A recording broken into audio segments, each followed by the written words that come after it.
If you feel like your prime years are slowly fading away, breaking these 7 bad habits could mean the difference between aging like wine and aging like milk. The passage of time is one of the most surreal things we as humans can experience. For most of my life, I've looked, seemed, and pretty much almost always felt like a kid. And it wasn't until my 21st birthday, I clearly remember getting home from work, sitting down, and thinking about, holy shit, I'm actually like an adult. It actually kind of made me sad, I'm not gonna lie. It felt as if my youth had been Thanos snapped from existence, and like all the years leading up had just gone by in the blink of an eye. If you were anywhere near my age, you can exactly relate to what I'm talking about. Not that long ago, I was literally graduating high school, and I remember it to the T. Now, hindsight is a beautiful thing, and I was being way too dramatic at that point. Like, I went to bed with like a sweat on my forehead and just in the complete shittest mood the next day. So don't do that to yourself. And when I tell people this story, they literally laugh at me. Anyways, I ended up coming to the conclusion that would I rather sit here moping and thinking about the good old days and falling for the nostalgia trap like I do a million times over, or would I rather dedicate the next 10 to 15 years of my life being the best ever and doing everything I can to not only preserve my youth, but come out the end better than where I started. And the beauty is you're going to be able to see all this with me. Now, I may sound like a conspiracy nut job, but modern society is almost designed in a way to ensure that you age like dog shit. Microplastics, refined sugar, screens and algorithms designed to make money off your addiction to scrolling. It's as if every single thing that is put out nowadays is either designed to waste your money or even worse, waste your time and watch your life slowly drift away right in front of your eyes if you fall for these traps. Number 1, stress. This should be like telling you water is wet. Stress and cortisol are not only catabolic as fuck, stacked over a long period of time are guaranteed to make you age like shit. On the screen now, I have a picture of a soldier in World War II. What was just 4 years of trauma has almost transformed him entirely to a different person and made him unrecognizable. But for most people, it's not even trauma that's the issue. It's the acute chronic stress. Those little moments that slowly add up over the course of time and lead to you aging like shit. All of your chronic overthinking, your pointless obsession, staying inside all day, arguing with people online, not touching grass, not getting real social interaction.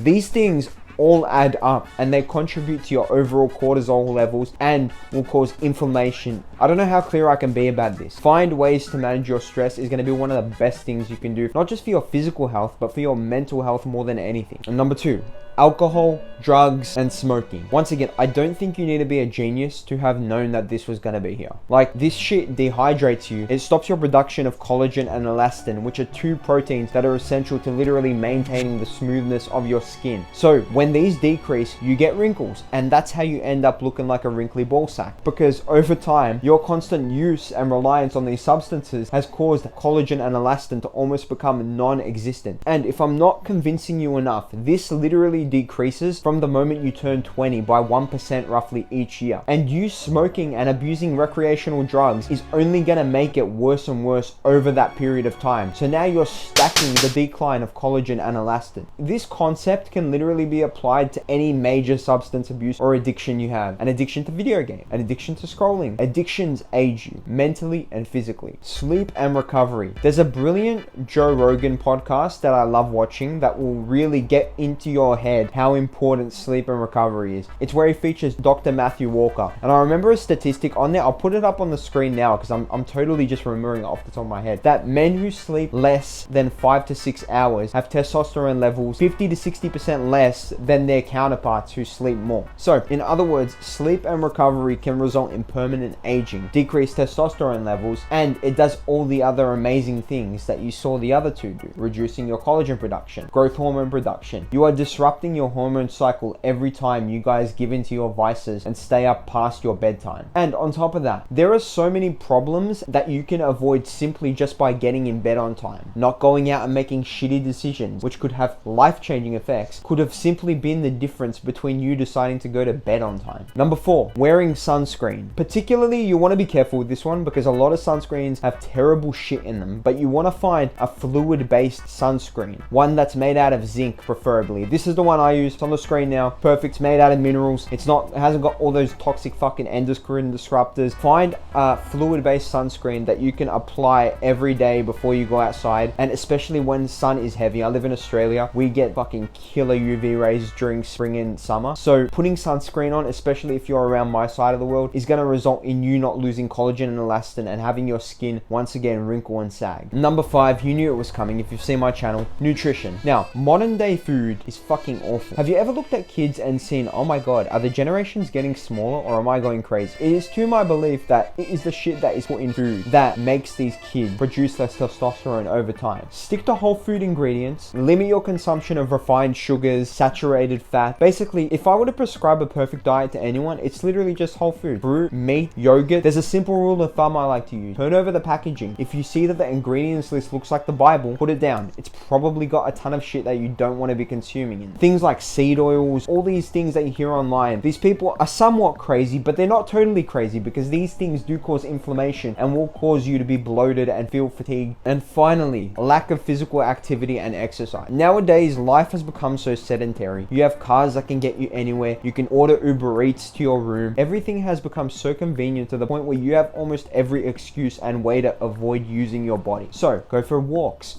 go for a light jog, train your cardiovascular health.